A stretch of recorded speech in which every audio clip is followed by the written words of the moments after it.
Ushbu loyiha Milliy kredit bank hamkorligida Andijon viloyati Jalaquduq tumani Hasanqoboq MFI 5944 sonli konturda amalga oshirilmoqda.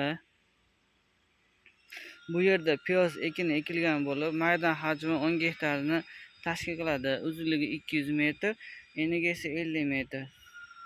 Bu yerdagi ekinlar zamonaviy usullar bilan parvarishlanmoqda. Hozirda ekinlar unib chiqqan holatida.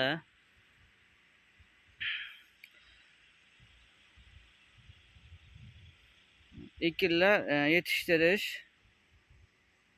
100-120 kunni tashkil qiladi. Yetishtirish jarayonida sug'oriladi. Tabiiy va mineral o'g'itlar bilan oziqlantiriladi.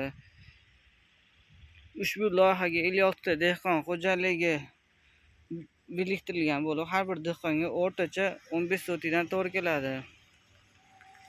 Loyihani samarali amalga oshirish uchun lider tadbirkor qilib, Asal biznes hamkorligi MChJ tanlab olingan.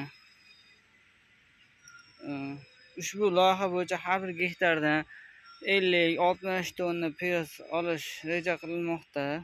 Mazkur ekin yig'ishtirib olingandan so'ng ikkinchi ekinga ham yuqori daromadli ekin turini ekish